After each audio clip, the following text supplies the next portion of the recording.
係啦，咁就大家好，我係全樂軒嘅社工同事黃姑娘 Kitty。咁今次嘅活動呢，就係由明愛全樂軒網上服務去提供嘅。咁之前其實都收到好多公眾人士啦，同埋一啲會員對於精神科藥物上面有一啲提問啊。咁所以都好希望呢，可以藉住呢個機會同大家就住呢個題目做翻一啲知識上嘅分享。咁今次呢，我哋就專程邀請咗我哋隔離嘅呢位，都喺個 cam 上面啦，係啦，就係我哋中心嘅精神科護士梁美詩姑娘，係啦，咁就同我哋做一個藥物嘅分享啦。咁事不宜遲呢，我就將個時間交俾梁姑娘啦。咁如果轉頭大家有啲咩問題有疑問嘅，可以喺 chat box 度留一留言。咁我哋就會主要係用10分鐘時間啦，就分享完之後就回應下之前喺 Google Link 度收集咗嘅一啲問題。咁如果轉頭仲有啲時間嘅，咁都可以睇下會唔會解答到大家喺 chat room 度留低嘅一啲意見啊，或者留言咁樣。咁時間就交俾梁姑娘。好，係啊，大家好啊，咁咧我就係中心護士啦，咁就係精神科護士，咁我就係嗌我 Macy 都可以嘅。咁啊，今日好開心啦，可以同大家分享一啲咧精神科藥物嘅一啲資訊嘅咁樣樣啦。咁今日主要咧會同大家簡約講一啲咧，就係一個神經細胞嗰個傳遞，因為嗰個傳遞咧其實對於個藥物嗰個使用咧，對於我哋點解會有用啊嘅話咧，其實都相當重要，所以都想約略俾大家知道嘅咁樣樣。咁然後啦，一個簡單嘅一個藥理機制啦，同埋咧會同大家介紹翻一啲常見啦，大家會用到或者可能接觸過、聽過嘅一啲精神科藥物嘅一啲介紹嘅。咁啊，先講翻一個神經細胞嘅傳遞嗰度先啦。咁咧就呢幅圖咧就 AI 生成嘅。咁咧就係一啲神經細胞咧，其實佢係好多好多好密集，其實喺我哋嘅腦袋當中啦。咁其實佢呢個係已經放大咗好多好多倍㗎啦。咁但係個樣咧大約係咁嘅樣啦。咁然之後咧，結構咧，你會見到啦。其實咧，大約咧，佢個結構咧，其實係好多唔同嘅一個部分去組成嘅。咁就大家可以留意翻咧，佢好似八爪魚一嘢爪落嚟嗰啲位，嗰啲鬚鬚咧，其實嗰啲樹突個位前面嗰個位咧，正正就係每一個細胞佢哋喺度溝通信息傳遞嘅一啲途徑啦。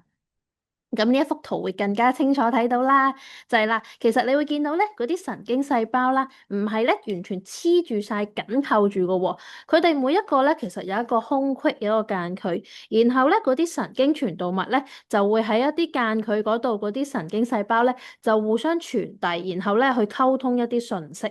咁包括就係佢哋嘅咩信息咧？就係譬如我去拎一個好熱嘅水，跟住我突然間個手咧，真係會縮一縮喎。咁呢就係啲神經細胞傳遞啦，又或者可能今日有人同我講，喂，中咗六合彩喎，我好開心喎。咁由我收到中六合彩到感受開心咧，呢啲都係一啲唔同嘅神經傳導物去互相牽連，帶俾我哋個腦有一啲快樂嘅感覺啦，有一啲想法啦，或者咧甚或乎喺啲肌肉，頭先講到啦，喂，掂到好熱嘅水，我即刻縮一縮喎，咁樣樣。咁呢啲咧全部咧都係。呢啲都係神經細胞咧，佢哋咧互相喺度溝通嘅，咁佢哋當中溝通嗰啲傳遞物就係神經傳遞嘅物質啦。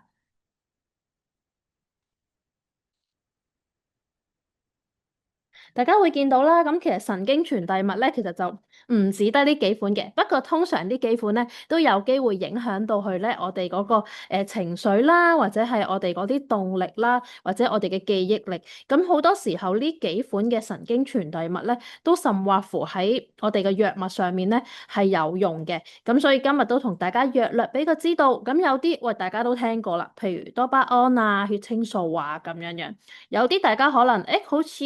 聽過下，又唔係真係好熟悉喎，咁啊大約都同大家介紹下啦。咁啊，其中有一款啦，我哋就逐樣去講下，介紹下俾大家知先。咁咧分別例如有多巴胺啦，咁好多時候好多人都聽過多巴胺係咪即係話同思覺失調有啲關聯咧？咁呢個好真實嘅。咁如果多巴胺喺個腦袋入面太過活躍嘅話咧，咁嗰個的確會引致思覺失調啦。咁但係如果太低啦、太少啦、唔足夠嘅時候咧，都會引致一啲認知問題㗎喎。咁所以以佢多巴胺喺我哋個腦度咧，會令到我哋感覺得到快樂啦，增加動力啦咁樣樣嘅。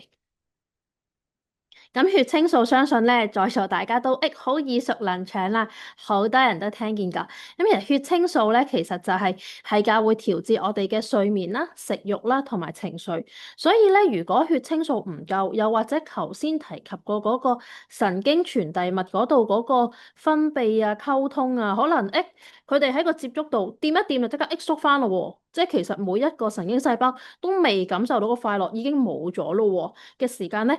我哋嘅人未必咁快容易感受到快樂啊，或者可能嗰個情緒食慾都會相對比較低啲。咁呢個正正都係血清素點解喺抗抑鬱藥入面有用嘅原因，就係令到咧個血清素喺個神經傳遞物嗰度咧停留耐啲，然後可以每一個細胞咧去可以溝通到咁樣樣嘅。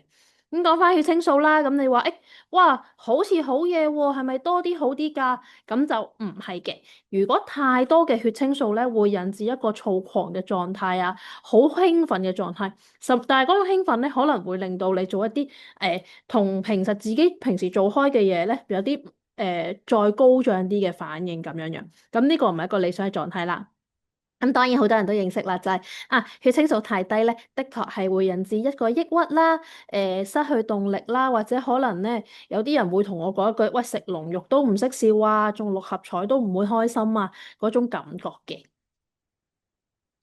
咁咧呢個唔知有冇人聽見啦？咁其實呢個都係好常見，亦都好對我哋身體好重要嘅一個神經傳遞物，就係腎上腺素。咁其實腎上腺素咧，同時咧都係一個急救嘅藥物嚟嘅喎。即係如果譬如嗰人話，哇，即係例如直接啲講啦，其實喺急症室入面就係強心針啦，就係即係譬如嗰啲心臟衰竭啊，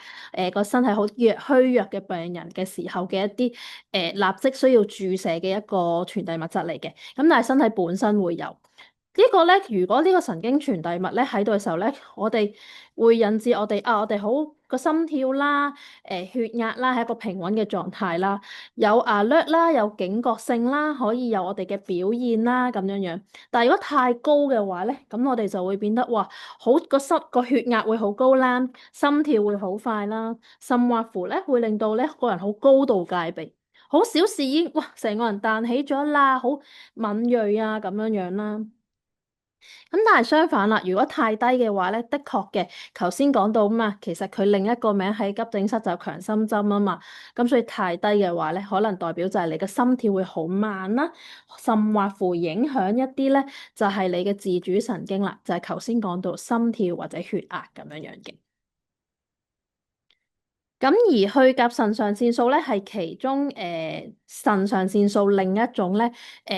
比較次要啲嘅一種嘅傳遞物嚟嘅，即係佢哋兩個有啲似孖公仔咁樣樣啦。咁佢都會提高我哋嘅交感神經啦、血壓啦同埋心跳咁樣樣嘅。咁亦都會提高我哋嘅警覺性啊、注意力啊同埋一個面對壓力嘅反應，即係譬如可能我哋面對壓力，會一次可能原始人面對壓力，一係喂我哋同嗰個人死過，同嗰個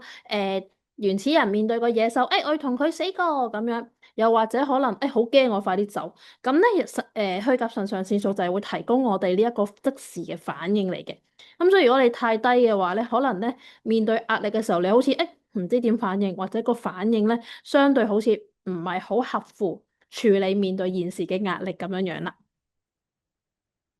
咁呢個係 GABA 啦，咁 GABA 其實係減少嗰個咧，嗰個神經傳遞物咧，嗰個太高度嗰個興奮嘅，令到你達至一個放鬆啊，費事好焦慮嘅反應。所以如果太多嘅話咧，你可能會令到你咧個人咧就係好似唔係好識得反應，因為佢係一個抑制緊我哋嗰個興奮嘅狀態，達到一個放鬆嘅效果嘅。所以太多咧變咗好似個人冇乜動力啊，好慢啊，好攰啊咁樣樣。咁但係相對如果佢太少咧，其實變咗佢唔能夠有助減少我哋嘅焦慮，所以會變得好似好容易好興奮啊咁樣樣啦。咁太興奮其實都會影響我哋嘅瞓覺啊，或者係我哋嘅情緒嘅。咁呢一個咧，其實咧係谷氨酸啦。咁其實佢代謝嘅時候就會分解伽巴嘅。咁所以其實佢都係會令到我哋嗰個狀態咧，就會幫助到我哋去處理嗰個誒分泌下我哋嗰個反應啦，同埋令到減少我減就係減增加費事咧我哋個焦慮反應咧都會幫助到嘅。咁佢都有促進學習啦同埋記憶嘅功能嘅。咁所以如果咧佢太多嘅話咧，都會令到我哋嗰個焦慮啊、抑鬱啊嘅狀態增加咗。咁但係太少咧，會令到我哋個學習啊、發展啊有所遲緩嘅。咁血流膽鹼咧就係控制我哋嘅運動啦、肌肉啦同埋肌肉嘅收縮嘅。咁亦都有機會影響我哋記憶同埋學習。咁所以咧，某部分有認知障礙嘅朋友，又或者啊，好多人會話誒，點解啲老人家啲手腳好似咧好變得好慢啊，個動力好似爭啲啊，唔協調咁嘅啲手手腳腳。咁因為血流膽鹼咧會隨住我哋年紀嚟講咧不停向下滑嘅。咁所以咧其實某啲年紀大嘅人咧，佢哋會容易有例如帕金遜啊咁樣樣啦，或者佢哋啲動作咧可能冇後生仔咁反應快或者靈活啊咁樣樣嘅。咁好快咧，就同大家略略講咗一啲咧，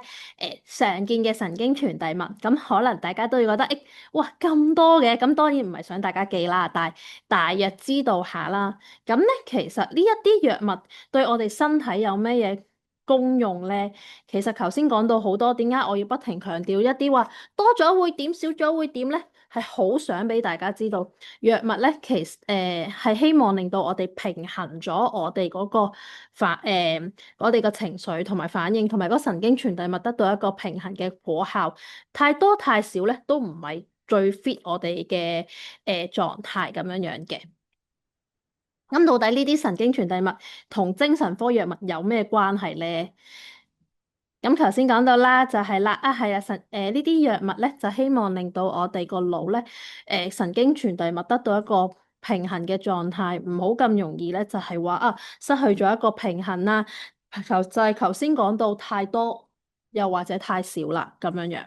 咁藥物就可以幫到呢個部分啦。就好似呢一幅圖咁啦，我哋都會見到，原來啲藥物咧，其實會放喺我哋嗰個神經細胞嗰度嘅時候咧，其實咧佢就希望令到嗰啲神經傳遞物去溝通嘅時候咧，就係講，譬如佢唔好一出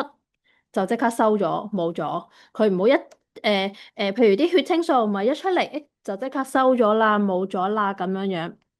而係咧，佢哋咧都係真係話可以由譬如呢幅圖咁，由 A 神經細胞成功傳達到去 B 嘅神經細胞。因為有研究顯示咧，譬如以抑鬱症咁計啦，可能佢某啲血清素咧就係佢明明由 A 去到 B 嗰個神經細胞，咁我哋就感受到開心。但係好多時候可能 A 嗰度，哇，佢就係有一種唔平衡嘅狀態，好快 A 嗰度都未去到 B。就已經收翻咗冇咗啦，咁我哋感受唔到啦，咁所以藥物咧就希望令到呢啲神經傳遞物 hold 耐啲，可以吸到落去 B 嗰度啦，咁所以其實就係希望藥物就係令到嗰個得到一個平衡嘅狀態咯，令到我哋嗰個狀態。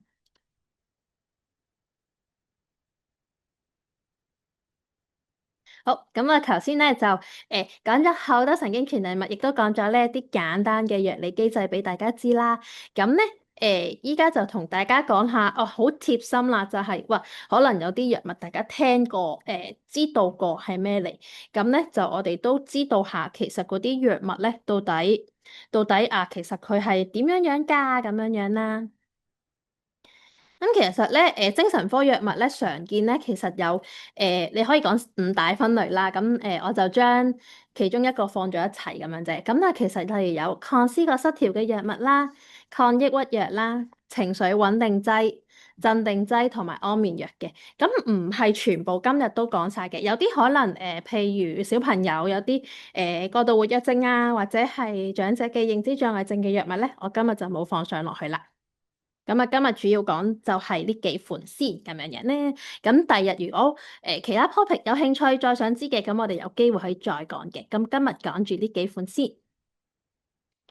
咁咧我哋先講下抗思覺失調嘅藥啦。其實抗思覺失調嘅藥，大家聽可能哇，係咪即係我即刻係有思覺失調㗎咁樣樣？咁但係其實咧，大家留意翻啦，除咗有抗思覺失調嘅藥，除咗用喺思覺失調啦、精神分裂之外咧，其實都會用喺一個躁狂抑鬱症。咁躁狂抑鬱症另一個名就係雙相情感障礙啦，咁樣樣。咁佢同時有一個鎮定作用。點解我要特別講俾呢一樣俾大家聽咧？我係好想俾大家知道，其實咧原來唔係單單咧。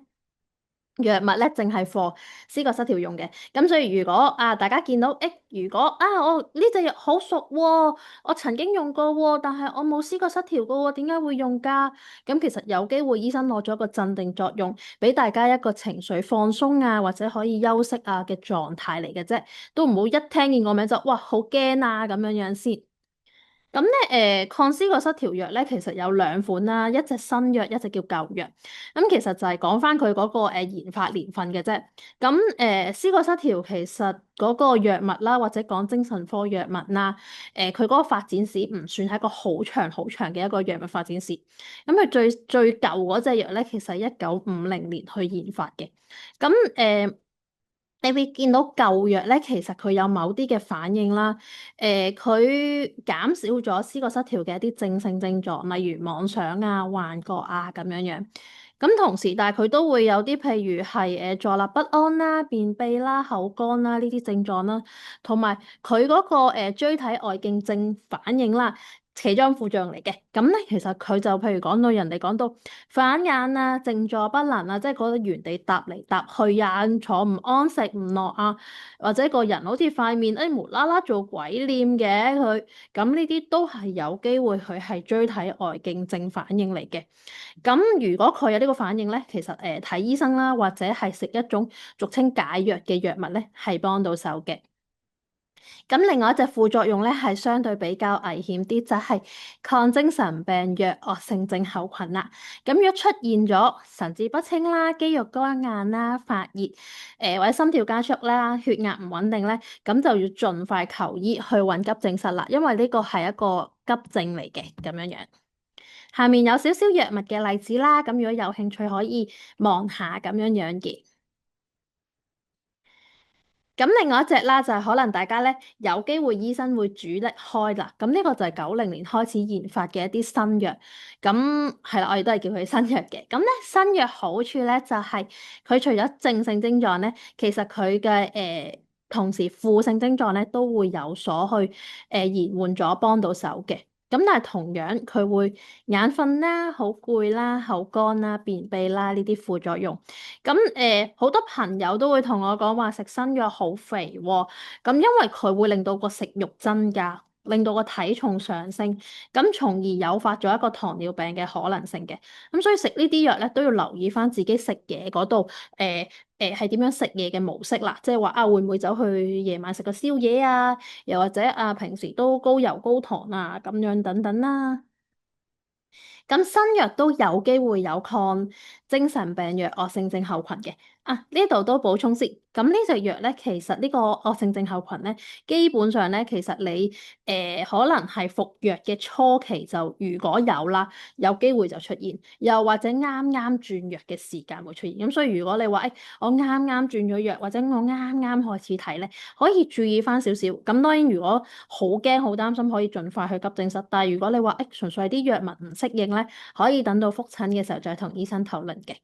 咁下面啲例子咧，咁都係大家應該有機會接觸過、聽過嘅。咁部分都放上一啲有機會大家提及過嘅中文名啦，咁都係俾大家參考嘅。咁另外呢一隻藥啦，點解要獨立嚟講咧？因為呢隻藥咧，可治律咧，其實係醫生會係一隻相對試咗其他抗思覺失調藥都冇效果咧，先會用呢一隻藥嘅。因為佢咧除咗頭先提及佢嗰個抗精神病藥惡性症候群之外咧，佢同時會有裸粒性白血球缺乏症嘅機會嘅。咁但係基本上8個食呢一隻藥嘅朋友咧，會有1個出現咧，其實即係話個機率唔算好大，但係因為如果你個白血球缺乏。咁係人都知啦，白血球就係我哋對抗我哋嗰啲嘅我哋嘅感染啊，或者係我哋嘅令到我哋身體嘅抵抗力噶嘛。咁所以如果咧缺乏咗呢隻藥咧，其實個人好容易病啦，亦都會引發其他啲唔同嘅身體反應嘅。咁所以其實食呢隻藥必須要同意係要定期抽血咁樣樣咯。咁嚟去 confirm 你嗰個身體嘅白血球咧喺個身體入面係一個正常嘅數值咁樣樣嘅。好，咁我哋大約都知道咧唔同嘅抗思覺失調藥啦，咁跟住我哋又講下抗抑鬱藥。咁抗抑鬱藥咧係嘅，佢主要針對就係抑鬱症，但係同時焦慮症、驚恐症、強迫症或者某部分一啲飲食障礙啊、創傷後壓力症候群啊等等咧，都同抑鬱症嘅藥物係幫到手咁樣樣嘅。咁抑鬱症咧，其實都有傳統同新藥嘅。傳統嗰啲咧就係三環素同埋單胺氧化酶嘅藥啦。咁呢兩隻其實相對唔算太常開㗎啦。依家醫管局嚟講，會係新藥比較多少少。咁因為呢兩種藥咧，有機會影響我哋可能係個心血管毛病啦，或者係眼嘅一啲青光眼啊等等。咁所以相對比較少開㗎啦，依家。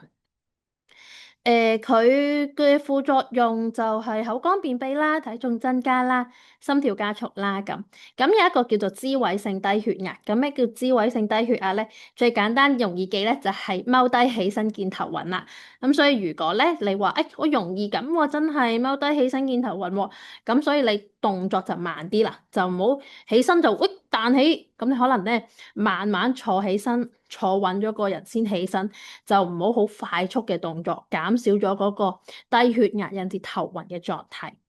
咁另外一種咧，佢有一隻都係比較危急嘅狀態咧，就係血清素症候群啦。咁即係話佢嘅血清素濃度太高咧，會影響我哋身體反應。同樣佢會變得激動啦、發燒啦、血壓不穩，或者可能無啦啦咧會有一個癲嘅癇發作，即係一個抽搐嘅現象嘅。咁如果係就盡快求醫，咁話俾急症室啲醫生聽，我食咗呢啲藥，唔知點講咩藥咧，揦住包藥，即係所以大家千祈唔好揦住包藥咧就。嗰粒藥就塞落嗰個藥袋啦，就用翻嗰個藥袋，揦住個藥袋同醫生講，我食咗呢啲藥啊，咁就醫生即刻知道你食咗咩藥，去點幫你啦。咁同埋傳統食單胺氧化酶嘅藥物咧，其實係有飲食禁忌嘅，咁就要注意翻同翻主診醫生或者藥劑師咧，應該會提醒你嘅，咁呢個注意翻啦。服用抗抑鬱藥物咧，咁基本上需要3至4個星期先至會有情緒改變嘅，幫到手。咁點解咧？就係因為頭先講到就係嗰種藥物嗰一種要喺我哋體內嗰個神經傳遞嗰個用到 work 啦，喺可以幫到手咧，咁先可以慢慢喺我哋身體發揮一個果效嘅原因嚟嘅。咁所以都真係。話我食第一日冇反應，我忍咗1星期都係冇反應咧，都唔好咁快放棄，都真係要再持之以恆，俾啲時間，因為真係要3至4個星期咧，先至會有啲幫到手啦。咁仲有新嘅抗抑鬱藥嘅新一代，咁就陣間會有啲藥物嘅例子啦，大家就都係會學得好熟悉㗎啦。咁其實佢啲副作用同傳統嘅差唔多，咁我都唔論盡重複講先。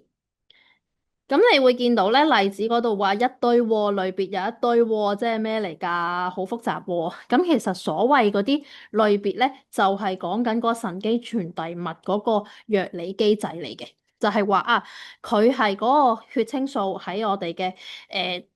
神經傳遞嗰度 hold 得耐啲啦，又或者呢一隻藥係同去甲腎上腺素有關啦，等等等等嘅。咁所以其實你會見到咧，抗抑鬱藥係有唔同嘅款式咁樣樣啦，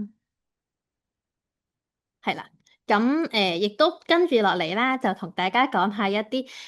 躁狂抑鬱症會用到嘅藥嚇。咁咧就喺個分類嚟講咧，會叫做情緒穩定劑咁樣樣。咁就主要針對係一啲躁狂抑鬱症嘅朋友仔啦。咁另外就係有腦癇症嘅朋友咧，都會用到呢啲嘅藥物。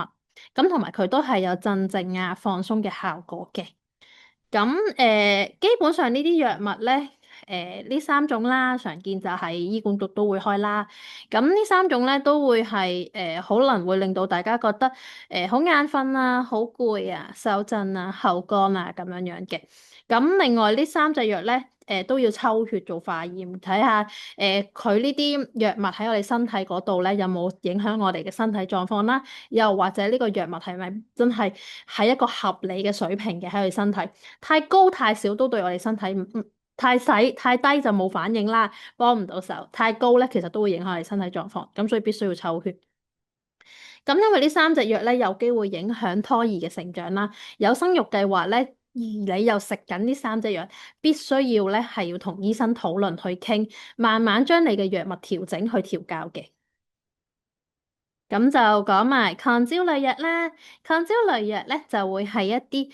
焦慮症、驚恐發作、失眠、放鬆嘅果效咧都會幫到手嘅。咁你會見到咧，其實呢三隻咧其實常見嚟㗎，常見嘅一啲抗焦慮藥，其實佢同時都係簡單啲直接講，佢係一個鎮定劑嚟嘅，令到你咧喺短時間內令到你放鬆啦。平靜啦，唔好咁緊張啦，咁樣樣嘅。咁可能好多人都聽見過，喂，鎮定劑會上癮喎。咁所以其實咧係嘅，呢幾隻藥物長期服用有機會引致對於藥物有個依賴性嘅作用啦。咁所以如果咧醫生開咗呢啲藥俾你，都留意翻醫生係咪叫你有需要先食，定係日日都要食？咁你要同醫生討論。又或者食咗落去會唔會話好攰好攰，影響你日常生活嘅表現咧？咁都必須要同醫生討論啊，去傾啊，咁樣樣啦。咁呢幾隻係啦，抗焦慮藥，咁其實即係鎮定劑啦，俾大家一個放鬆啊咁樣樣啦嘅狀態咁樣樣嘅。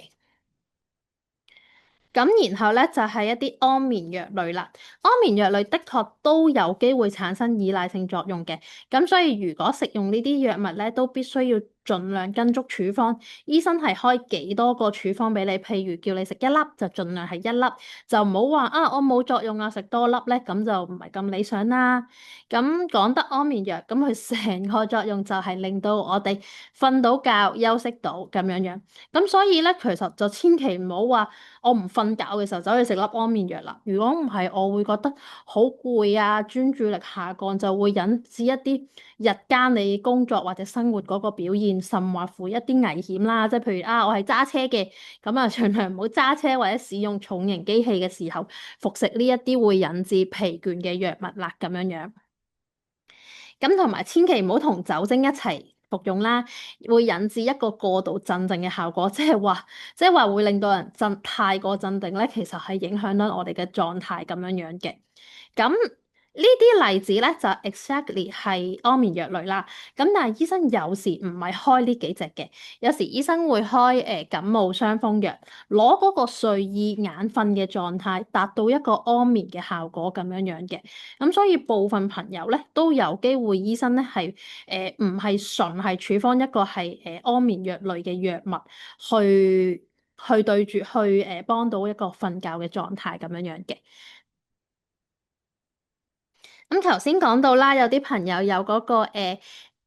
椎體外徑症候群嘅反應啦，或者有啲手腳僵硬啊、反白眼啊、手震嘅狀態咧，咁呢啲都屬於係抗精神病藥嘅一啲藥物反應嚟嘅。咁醫生就會開一隻叫解藥嘅藥物去幫到手，咁就令到舒緩咗嗰種反白眼啊、手震啊嘅狀態咁樣樣啦。咁呢啲藥物咧，通常都會有便秘啊、口乾嘅狀態。咁所以留意翻啦，口乾可以飲水，但係記得唔好飲過量嘅水，引致太多水分，因為有機會中水毒啦。咁便秘咧都要注意進食啦，就係唔好食咁多即係可能要食翻堆菜啊，做下運動啊，喐動下，唔好成個人都會好少喐喎，咁就會增加即係便秘